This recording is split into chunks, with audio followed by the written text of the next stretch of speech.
Mais isolados encontram-se desunidos. Esses povos nascidos para aliar-se, a união é seu dever, sua lei amar-se.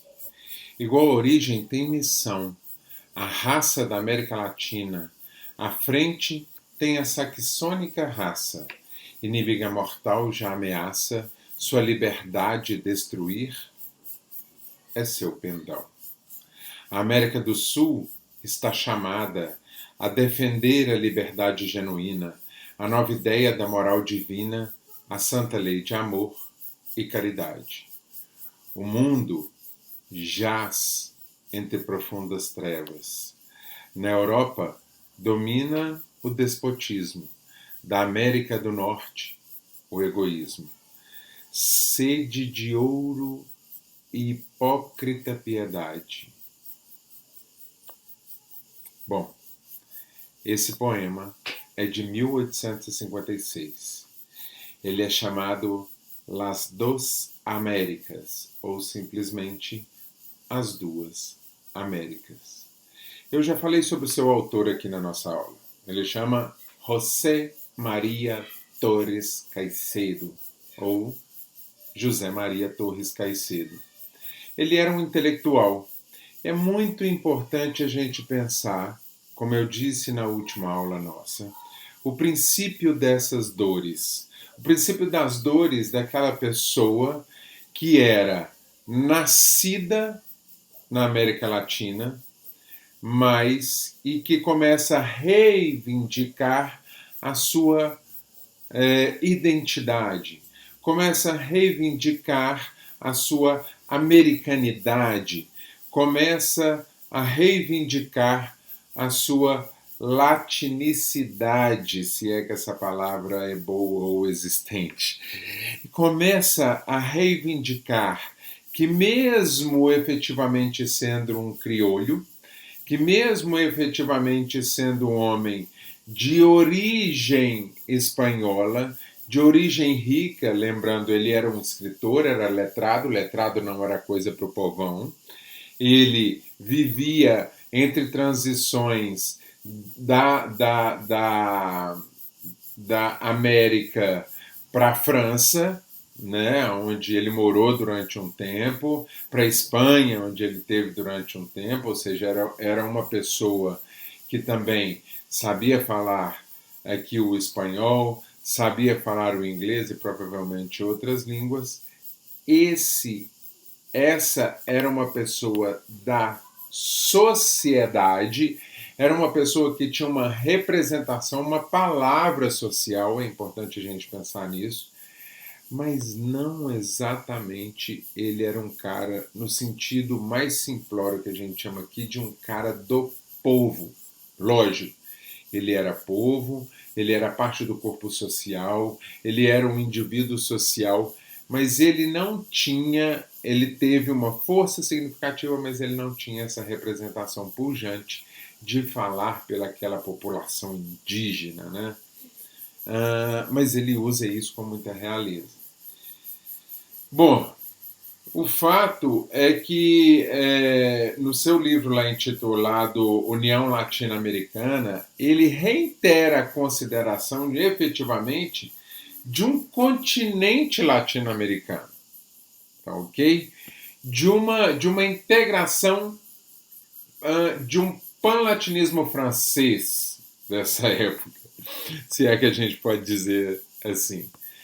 Então, esse defensor aí, por exemplo, do iluminismo, a gente vê que o iluminismo, né, está muito ligado a uma ideia de um antropocentrismo, a ideia da luz, da mente, da ciência como centro, não é mais o teocentrismo.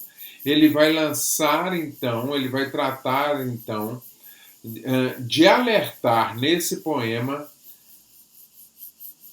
uma ideia racial, uma raça americana.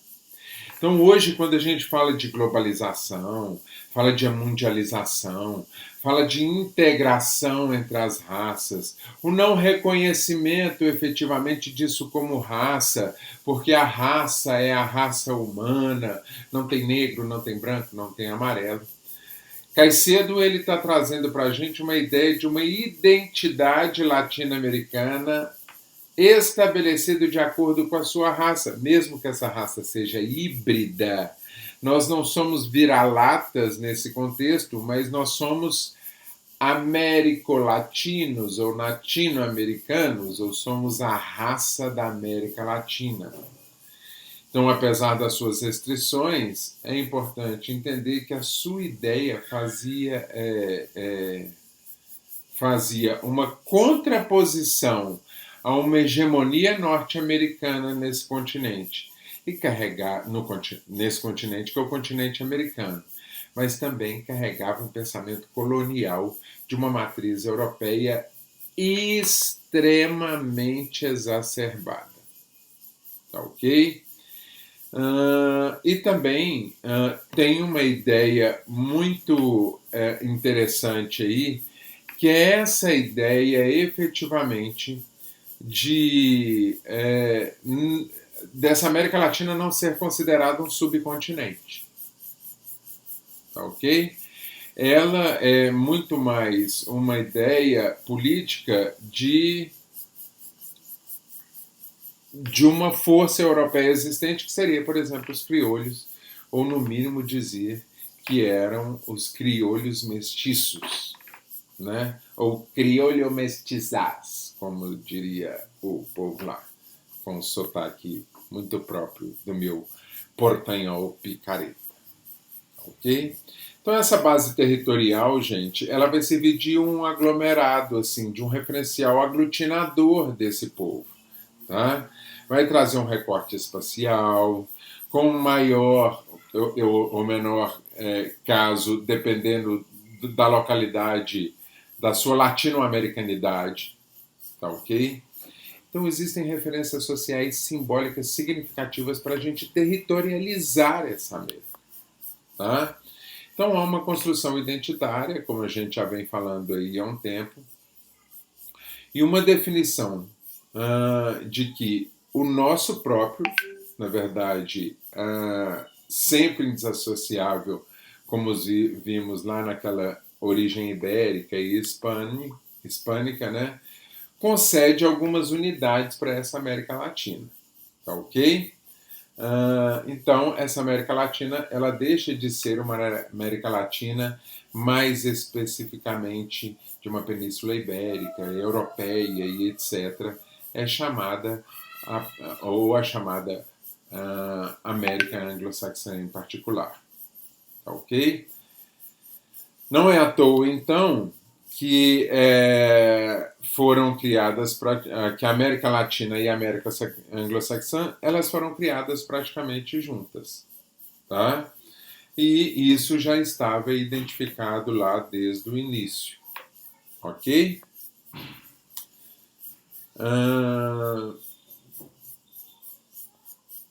Deixa.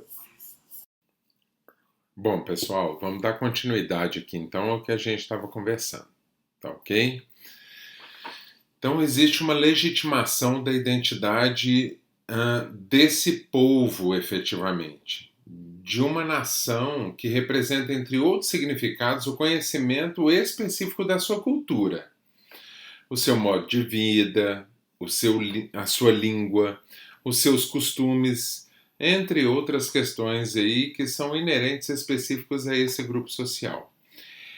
Essa cultura, então, essa composição, então, ela vai dar uma identidade a esse povo. Quem é esse povo? O povo latino-americano. Então, vamos de novo. É preciso entender que a cultura, o modo de vida, e aí você tem que entender que nós estamos num processo de transição cultural. Nós estamos num processo de mudança de linguagem. Lembre-se o que eu disse no meu vídeo anterior. Eu disse para vocês que os indígenas tiveram que sair da sua língua madre e que tiveram que aprender uma nova linguagem, né? A linguagem espanhola, para poder se adaptar a uma nova cultura, uma cultura espanhola, uma cultura de tribunal, uma cultura de processos, para poder lidar com aquela sociedade espanhola, eu tenho então uma nova aculturização. Eu tenho uma nova cultura sendo sobreposta, uma nova cultura sendo miscigenada. A gente fala muito sobre cultura, miscigenação de raça, a gente fala muito sobre hibridez de raça, mas é importante a gente entender que nós estamos num processo de transformação, transitar por outra formação. Nós estamos num processo de conversão, vergir por outra forma, né? Então é importante eu entender aqui que o meu modo de vida, a minha linguagem, os meus costumes, a minha cultura indígena está sendo modificada, tá? Está sendo transformada para que os meus costumes inerentes àquele grupo social sejam especificados. É uma composição, então, de uma nova latinicidade, ou seja, de uma nova identidade latina. Eu estou largando de ser indígena, eu estou largando de ser negro, afro, eu estou largando especificamente de ser espanhol para ser latino, porque essa híbrida, ela não está somente na questão de um cruzamento de raça, ela está especificamente num cruzamento de cultura, num cruzamento de língua, num cruzamento de costumes e num cruzamento de modo especificamente de vida. Então, essas relações culturais entre o Brasil e a Espanha, perdão, entre a América Latina e a Espanha, ela é intimamente ligada, tá ok? E eu posso trazer isso, obviamente, para o Brasil e as suas relações com esse sul-americano. Então ela marca, obviamente, uma construção de uma nova identidade. Ela marca, ao longo do século XIX, uma constituição diferenciada, inclusive, entre as duas partes. É fato que, enquanto outros países da América Latina lutavam por uma independência e pela descolonização, além da formação das nações independentes, como eu disse na última aula, e republicanas, o Brasil permanecia no império, vinculado a Portugal, e que se defendia diante de tal ideia, impedindo que elas efetivamente adentrassem nesse país. Ou seja, ela não comungava com essa especificidade que estava acontecendo no restante dessa América Latina. Contudo, o governo português, ele articula um processo de independência que era bastante diferente. Então, enquanto essa América Latina, esse México, esse Chile, parte da Argentina, porque esses indígenas haviam ultrapassado fronteira, estavam lutando e brigando entre si numa guerra civil pela independência, o governo português, tentando não quebrar uma relação colonial, estava dizendo o seguinte: independência ou morte. Lógico que era uma falácia. Estava trabalhando a sua independência para que ele pudesse manter a sua colônia como ruptura, com maior isolamento desse país. E isso nós vamos repercutir na nossa resposta e na nossa identidade enquanto país na atualidade. Talvez seja esse o motivo da gente ter uma relação quase vira-lata com essa situação de achar que todos os países têm uma relação melhor do que a nossa, achar que os Estados Unidos é fantástico, de achar que a Inglaterra é muito melhor do que nós, numa relação onde a gente ainda não conseguiu sair dessa colônia efetivamente. Então, apesar dessa visão separatista acontecendo aí, como, por exemplo, o Barão do Rio Branco vai trazer, nós realizamos uma tentativa de aproximação, né? Como, por exemplo, nos envolvendo com a Guerra do Paraguai. Ao invés da gente se afastar dos países vizinhos, nós reforçamos uma proclamação da República Brasileira e nos envolvemos com esse vizinho de alguma forma, criando relações internacionais, que são quase nacionais por causa da sua proximidade, por causa da sua fronteira.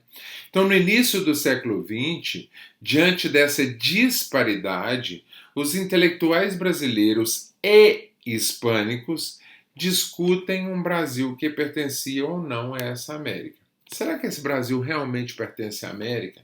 Será que esse Brasil que está lá envolvido com o império versus um país efetivamente que está envolvido com a constituição de uma nova república, de um novo Estado nacional, será que esse país realmente faz parte dessa história? Será que ele está envolvido com isso?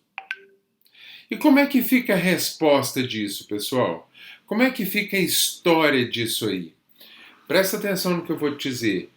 Apesar da gente chamar de América Latina, desenvolver a nossa laticinidade, porque ela está intimamente próximo a essa América espanhola, nós temos um país ou uma América constituída por indígenas, africanos e espanhóis. Ou seja, uma América abayala, ou seja, uma América indígena, uma América afro e uma América Latina. Alguns autores, inclusive, vão defender que essa América não é latina, que essa América é hispânica, afro-indígena, uma América ábia, yala, afro-latino-americana. Lindíssimo isso, não é? Eu acho, assim, fantástica essa história. Bom, eu queria, então, fazer um questionamento para vocês aqui. Um questionamento, logicamente, para você ruminar a respeito disso, para você pensar e universalizar essa história. Tá ok? Vygotsky na área aí, gente. Sessão da educação Vygotsky na área. Será que não reconhecer esse lado indígena, ou esse lado africano, esse lado afro, né, para ficar bonitinho, estaremos em negação à nossa própria diversidade, primeiramente, natural?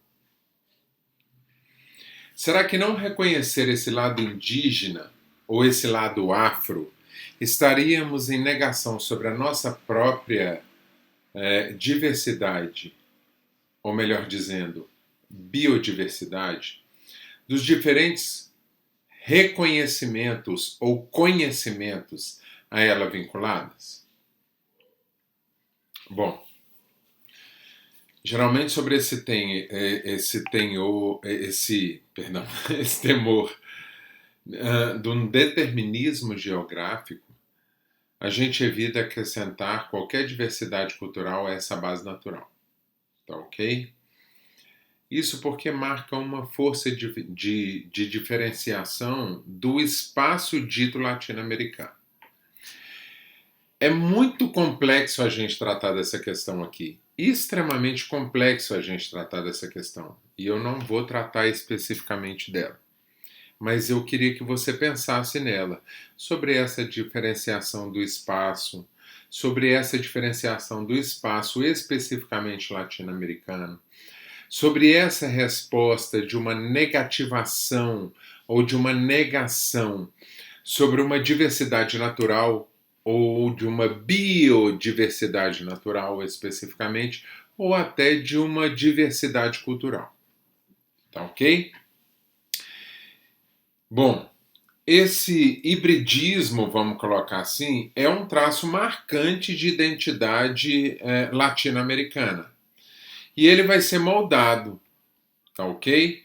E ele vai ser denominado, principalmente para os cientistas que se especificam dentro dessa área, como uma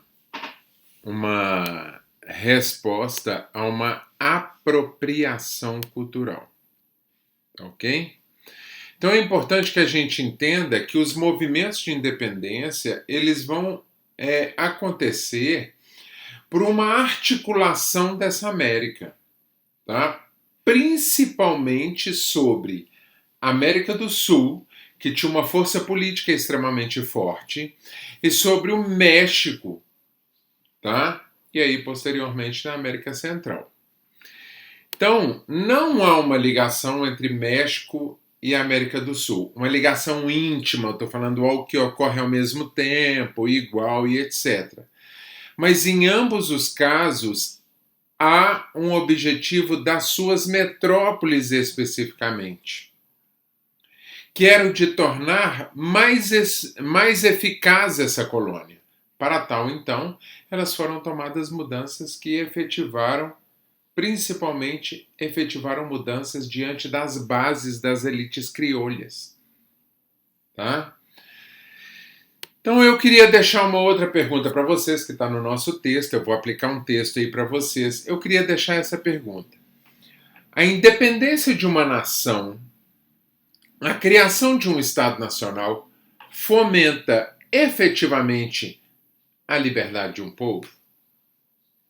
Nós conseguimos, diante de uma criação de um Estado Nacional, nós conseguimos, diante de uma independência de uma nação, efetivamente, fomentar a liberdade daquele povo que está inserido nessa nação? Nós conseguimos criar uma dependência daquele povo que está dentro dessa nação? Vamos entender isso. A exemplo, o Haiti. O Haiti, ao se proclamar independência, ele automaticamente criou a independência dos seus escravos.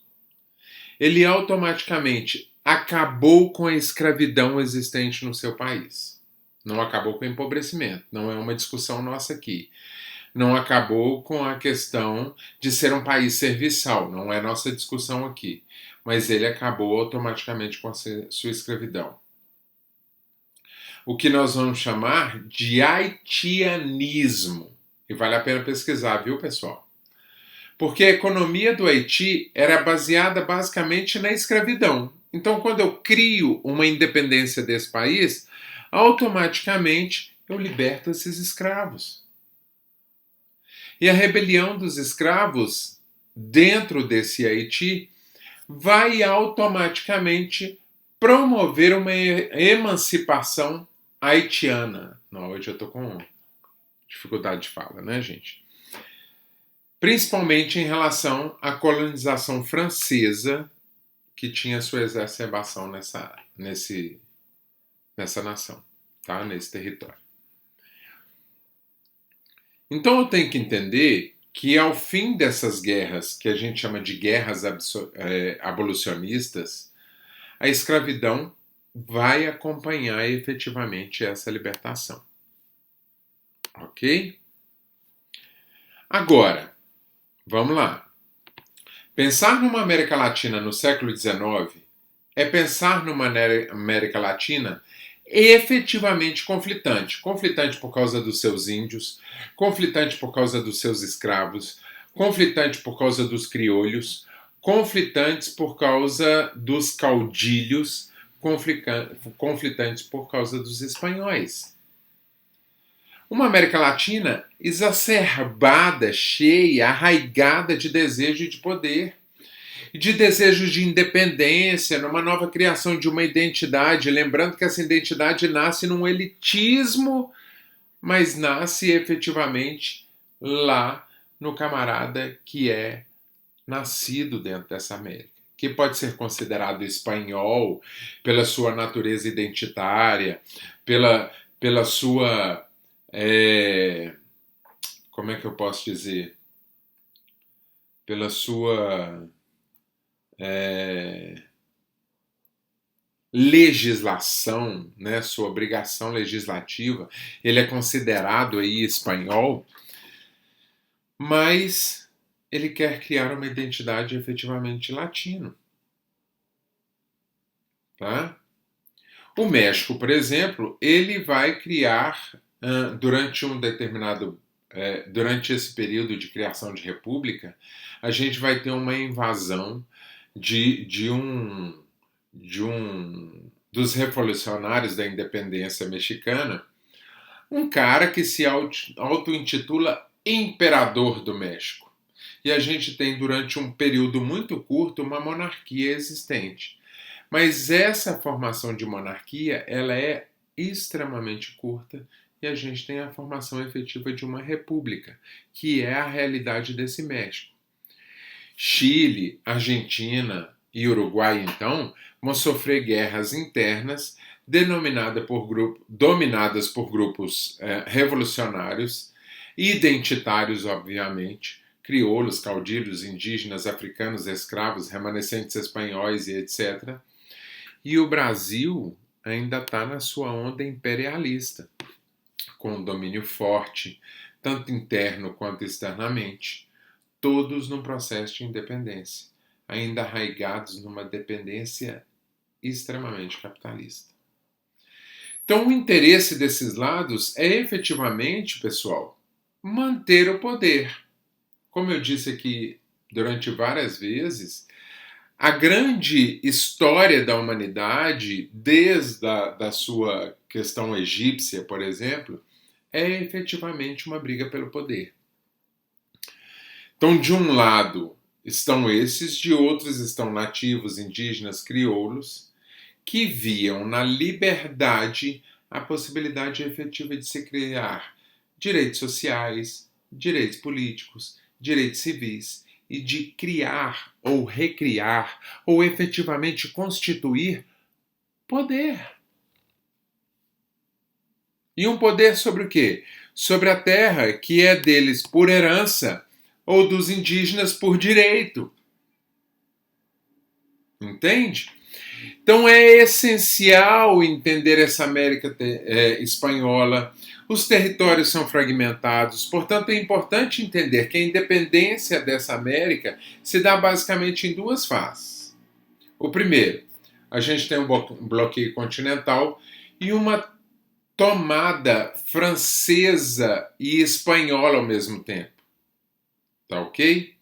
Em um segundo momento, uma fragmentação territorial e uma guerra de independência. Guerra de independência pelos internos, uma fragmentação por aqueles que têm interesse político dentro desses territórios.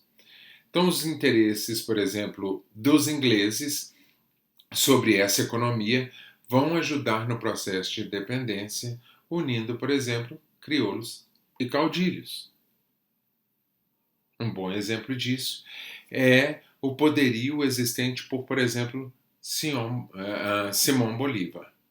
Lembrando que Simão Bolívar foge do controle dessa iglesia que está acontecendo aí. Tá ok? Então há uma retórica de liberdade, de independência, através desse panamericanismo, ou seja, uma tentativa. Qual que é a tentativa do Simão Bolívar? Simão Bolívar, que é ao contrário do que os ingleses desejam, ou ao contrário do que os crioulos dominantes e os caudilhos desejam, ele quer formar uma pan-americana. Lembre-se lá dos Jogos Olímpicos pan-americanos. Qual que é o desejo deles? O desejo deles é unir essa América em jogos. Aqui, o desejo de Simão Bolívar é unir esses americanos, o que não era interessante para os ingleses. Por quê? Porque eles estavam numa criação de um poder internacional. Mas o interesse dos caudilhos, que comandavam essa independência, era o seu interesse efetivo de uma fragmentação. Isso por quê? Porque os líderes dessa independência possuem interesses específicos em cada uma dessas regiões. E não como os ingleses possuíam um interesse nesse todo. Eles tinham um interesse específico a ser trabalhado. Então essa fragmentação ela vai se dar diante de múltiplos poderes Nossa, gente, hoje eu tô embolando língua que é uma tristeza, tá? Mas isso tem um motivo, ó. Eu tô trabalhando desde 6 da manhã e deve ser mais ou menos uma meia-noite agora, o horário que eu tô gravando isso aqui. Então, entendam aí, gente. Hoje eu conversei com uma aluna bastante aqui e falei com ela: olha, eu entendo toda a sua angústia em relação aos trabalhos, em relação às quantidades de coisas que a gente tem que fazer, que vocês têm que fazer, mas entenda o papel do professor. O professor ele tem que estudar, tem que pesquisar, tem que alinhar, tem que fomentar a aula, tem que organizar tudo e etc. E ele entra muitas vezes num papel de 12, 14, 16, 18 horas. Eu estou trabalhando aqui, hoje, agora é meia-noite, eu estou desde 6 horas da manhã, eu vou terminar essa gravação, vou colocar ela durante a madrugada para editar e na parte da manhã eu já coloco ela para vocês. Tá ok? Então, por isso, é porque eu estou bastante cansado, não tem outro motivo. Eu estou aqui sentado desde 6 horas da manhã, com o traseiro achatado, bastante cansado, para poder dar abençoar vocês. Eu acho que essa não tem outra resposta além dessa. Eu estou aqui efetivamente para abençoar a vida de vocês, para poder passar o mínimo do conhecimento que eu tenho. Tá? Eu não me considero o senhor do conhecimento, não me considero nada disso, mas eu tenho lutado para que você seja um bom profissional e que a gente se esbarre lá fora. Tá ok? Bom, lógico que a gente está falando dessa realidade, dessa fragmentação aí, mas eu queria falar talvez um pouco dessa América Latina do século XX. Tá? Pode-se dizer então que esses séculos foi essencial para a América Latina, que começa com o massacre de trabalhadores mineiros em 1907, a uma revolução mexicana em 1910, a uma grande força anti-imperialista, nacionalista e agrária, e até a universitária em 1918. Na década de 30, ao sandinismo, mas o maior acontecimento que se dá é a Revolução Cubana. Sem dúvida. Não há defesa aqui de comunismo, socialismo ou qualquer ismo que tiver. Mas a Revolução Cubana, ela rompe com o imperialismo, ela rompe com o capitalismo.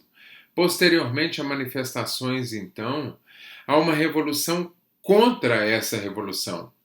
Então, eu queria dar um exemplo para que você pudesse pesquisar, nós não vamos conseguir aprofundar nisso, mas o governo de Salvador Allende, no Chile, por exemplo, né, o fim da Guerra Fria, a derrota do socialismo, o surgimento de onipotências como os Estados Unidos, por exemplo, vão fomentar um novo olhar sobre o século XX. Então, por que, apesar dos recursos naturais vastos e da América Latina como a tecnologia de capital externo, não conseguiu deixar de ser dependente ou não conseguiu deixar de ser uma América subdesenvolvida? Vou repetir. Porque, apesar dos recursos naturais existentes na América Latina e desses recursos serem vastos, porque a América Latina, com uma certa tecnologia e com um índice de capital externo significativo, não consegue deixar de ser uma América dependente e subdesenvolvida? Eu queria trazer isso à tona para vocês. Eu queria falar um pouco sobre as sequências da colonização e sobre a herança cultural. Tá ok? Há dois lados na divisão internacional do trabalho e o DIT é muito importante para que você entenda essa organização capitalista mundial. Tá ok? É importante que você entenda que alguns países vão se especializar em ganhar e outros países vão se especializar em perder. No nosso caso, a nossa comarca no mundo aqui, que hoje nós chamamos de América Latina, e que ela foi precoce, é importante entender que talvez, e aí essa concepção você pode me responder, a América Latina tenha se especializado na perda. Bom, Então é importante compreender o tipo de organização econômica e social que se formou nessa América Latina. É necessário se ter em conta que, se a colonização se processou em condições de ofertas ilimitadas de terra, todas aquelas terras que podiam ser utilizadas para criação, para excedentes econômicos, eram automaticamente transformadas em propriedades privadas. Para quem? Para a grande população, como foi feita, por exemplo, na América, que hoje é uma economia independente, aonde esse povo chegava, constituía, e que isso era feito para o fomento e crescimento da região, do que a gente vai chamar na gestão social de desenvolvimento local. Não. Toda a produção que se dava dentro dessa criação, todos os excedentes econômicos eram automaticamente transformados em propriedades privadas para um pequeno grupo de pessoas e eram levados para outra região. Não eram aplicados na sua região, como acontecia, por exemplo, nos Estados Unidos. Então, tudo e absolutamente tudo que eu tenho dentro da América Latina se transforma em capital europeu, xará.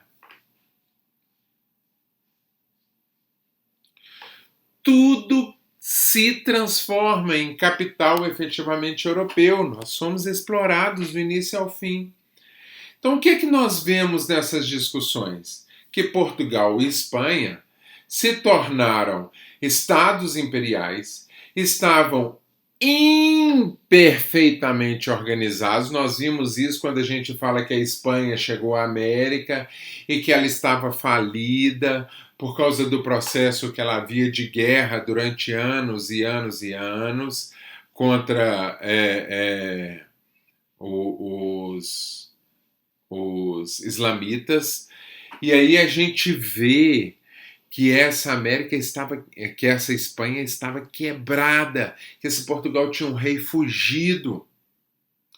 E eles estavam imperfeitamente organizados, orientados para uma exportação e pelos bens de exportação de matérias-primas, porque a sua burguesia capitalista mercantil era capaz de criar e estimular um crescimento interno voltado para a sua internação espanhola e portuguesa, e não brasileira, e não latina, ou não das Américas efetivamente, mas ela estava voltada para poder transpor isso para o seu país e não efetivamente para o território que ela estava aplicando.